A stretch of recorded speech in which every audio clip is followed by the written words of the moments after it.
നമസ്കാരം, ഞാൻ ഡോക്ടർ ഷഹന. ഇന്ന് ഞാൻ പറയാൻ പോകുന്നത് ആനൽ ഫിസ്റ്റുല അല്ലെങ്കിൽ ഫിസ്റ്റുല ഇൻ ആനോ എന്നും പറയും. ഇൻഫെക്റ്റഡ് ആയിട്ടുള്ള ഒരു ആനൽ ഗ്ലാൻഡ് ആനൽ സ്കിന്നിലേക്ക് ഒരു ചെറിയ ടണൽ ഫോം ചെയ്യുന്നതിനെയാണ് ആനൽ ഫിസ്റ്റുല എന്ന് പറയുന്നത്. സാധാരണയായിട്ട് ആനൽ ഫിസ്റ്റുല ഉണ്ടാവാനുള്ള കാരണം ഒരു ആനൽ അബ്സസ് ആണ്. പസ് ഫില്ലായിട്ടുള്ള ഒരു അബ്സസ് ആനൽ ഫിസ്റ്റുല ഡെവലപ്പ് ചെയ്യും. Irritable bowel syndromes anal fistula ഉണ്ടാക്കും. അതിൽ മെയിനായിട്ട് കോൺസ് ഡിസീസ് അല്ലെങ്കിൽ അൾസറേറ്റീവ് കോളൈറ്റിസ് ഒക്കെയാണ് ഫിസ്റ്റുലക്ക് കാരണമാവുന്നത്.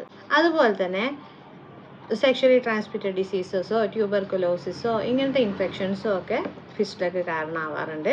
ആനൽ റീജിയനിൽ എന്തെങ്കിലും ഇഞ്ചുറി കാരണം ഫിസ്റ്റുല ഉണ്ടാവാറുണ്ട്. അതുപോലെ തന്നെ ഡൈവർട്ടിക്കുലൈറ്റിസ് എന്ന് പറയുന്ന അസുഖം, അതിനെക്കുറിച്ചൊരു വീഡിയോ ഞാൻ ചെയ്തിട്ടുണ്ട്. അതുപോലെ തന്നെ ക്യാൻസറിന്റെ കണ്ടീഷനിലും ഫിസ്റ്റുല വരാറുണ്ട്. ആനൽ ഫിസ്റ്റുലയുടെ ലക്ഷണങ്ങൾ എന്തൊക്കെയാണ്? പെർസിസ്റ്റന്റ് ആയിട്ടുള്ള ഒരു ത്രോബിംഗ് ആയിട്ടുള്ള ഒരു പെയിന്. ഇത് ഇരിക്കുന്ന സമയത്തും ബവൽ മൂവ്മെന്റ് നടക്കുന്ന സമയത്തും കൂടും. ഒരു ഫൗൾ സ്മെല്ലിംഗ് പസ് ഡിസ്ചാർജ് എപ്പോഴും വന്നുകൊണ്ടിരിക്കും. ചില സമയങ്ങളിൽ ബ്ലഡ് ഡ്രെയിനേജും ഈ ആനൽ റീജിയനിൽ നിന്ന് വന്നുകൊണ്ടിരിക്കും. സ്വെല്ലിംഗ് ഉണ്ടാവും, റെഡ്നെസ് ഉണ്ടാവും, അതുപോലെ തന്നെ ചൊറിച്ചിലും ആനൽ റീജിയനിൽ ഉണ്ടാവും. പനിയും വിറയലൊക്കെ വരാറുണ്ട്. അത് സാധാരണയായിട്ട് അബ്സസ് ഉള്ള കണ്ടീഷനിലാണ് കൂടുതലും കാണിക്കാറ്. അതുപോലെ തന്നെ മെയിൻ ഫീച്ചർ, ഫിസ്റ്റുല നമുക്ക് ഐഡന്റിഫൈ ചെയ്യാൻ പറ്റുന്ന മെയിൻ ഫീച്ചർ, ആനൽ റീജിയണിന്റെ അടുത്ത് ചുറ്റുവട്ടത്തുള്ള സ്കിൻ ഏരിയയിൽ ഒരു ഓപ്പണിങ്, പുറത്തേക്കുള്ള ഒരു ഓപ്പണിങ് കാണിക്കുന്നതാണ് ഫിസ്റ്റുലയുടെ മെയിൻ ഫീച്ചർ.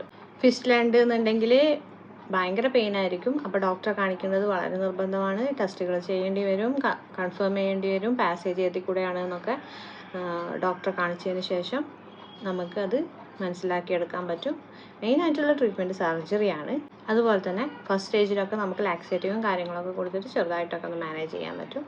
ആയുർവേദത്തിൽ മെയിനായിട്ട് ക്ഷാരസൂത്രമൊക്കെ വെച്ചിട്ട് അതുപോലെ തന്നെ സർജിക്കൽ പ്രൊസീജിയേഴ്സും ഒക്കെ തന്നെയാണ് പറയുന്നത്. Thank you.